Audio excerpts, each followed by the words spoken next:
there's some cool stuff coming out. Seriously.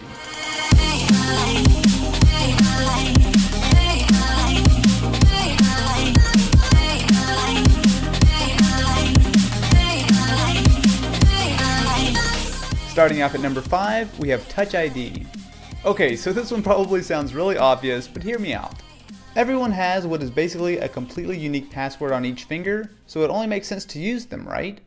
Fingerprint scanners have been around for a while now, in laptops and even an Android phone a couple years ago, the Motorola Atrix 4G. What makes all of this cool again is, surprise surprise, Apple. So the iPhone 5S has Touch ID, which is a fingerprint scanner built into the home button. This is a surprisingly awesome feature that allows you to simply tap your thumb against the button and bam, your iPhone is unlocked.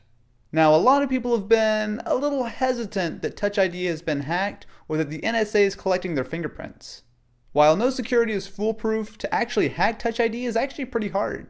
You'll need a super high-res picture of someone's fingerprint, then you need to clean it up in Photoshop, print it out on a transparent sheet, and then pour latex to get a passable imprint.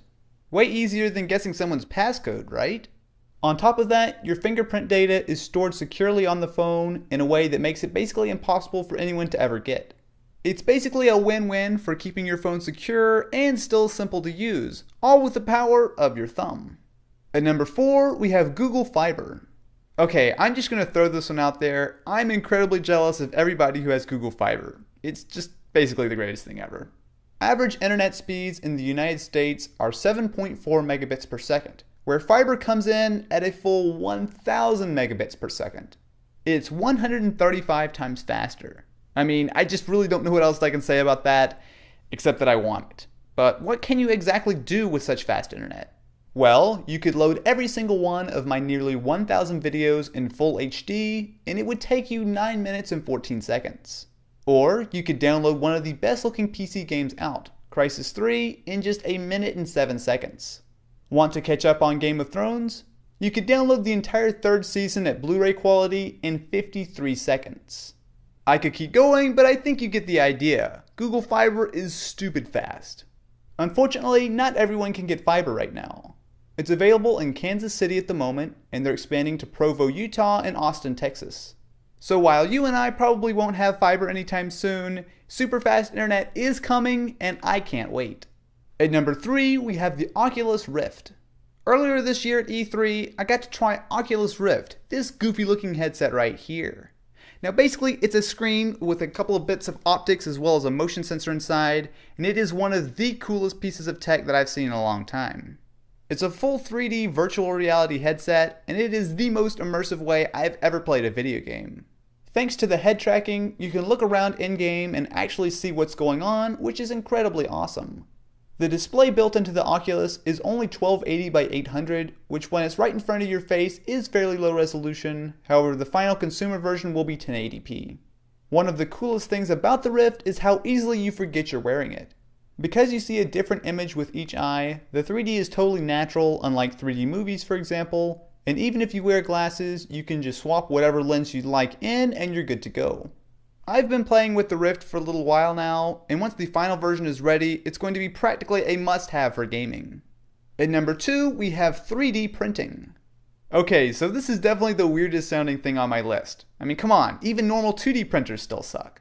A 3D printer will typically use plastic to print layer after layer of material down until a full model is complete. The cool thing is that you can buy your own 3D printer for as little as $500 and begin printing your own real objects. While plastic is most common, higher end printers can also print using metal. For example, the Audi RSQ from the movie iRobot was 3D printed, albeit on a much larger scale. So why would you want a 3D printer? Well, right now it's fairly limited as far as the size of the objects that you can print, unless of course you've got yourself a pile of money to get a really big, expensive 3D printer. However, things are improving very quickly. Earlier this year, the company Defense Distributed was able to print all the parts needed to put together a 3D printed gun. While that's probably illegal, 3D printing definitely isn't. And as printers get more and more advanced and cheaper, I can see all kinds of awesome uses for them soon. Coming in at number 1 is Google Glass. As far as new tech goes, it's hard to beat Glass. This brings a lot of what's great about your smartphone and it puts it on your face. Right now, Google has released the Explorer edition of Glass, which while a little basic, still lets you pull up useful data like directions with Google Maps. The way it works is that it has a small translucent crystal display that's up above your eye, so that when you're not using Glass, you can totally forget it's there. However, when you need to look something up, for example, bam, it lights up and you're good to go. It's also got a built-in camera, which is a surprisingly awesome feature to snap a picture or video totally hands-free. Just like smartphones and tablets have blown up over the last few years, wearables like Glass are definitely the next big thing.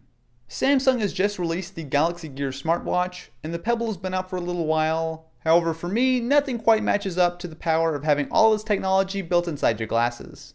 I can honestly see a future version of Glass replacing the smartphone, giving Google Glass the #1 spot in my top 5 coolest new tech.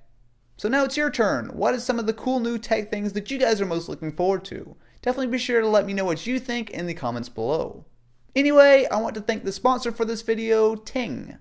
Ting is mobile that makes sense. There are no contracts to sign, and you won't be stuck with an outdated phone for 2 years. Unlike most plans, with Ting you only pay for what you use. For example, if you use less data this month than last month, your bill will actually go down, which is awesome. To see how much you could save if you switch, Ting has a savings calculator. For me, switching to Ting would save me on average $54 a month, and that includes things like tethering, which sometimes costs extra. If you want to check Ting out and support the channel, go to austin.ting.com and you'll save $25 on buying a Ting device, or get a $25 credit if you bring your own phone. That's austin.ting.com, so go check it out. Thank you so much for watching. If you enjoyed, definitely be sure to subscribe to the channel so you catch lots more videos like this and you're always kept up to date with the latest and greatest. Anyway guys, I will catch you next time.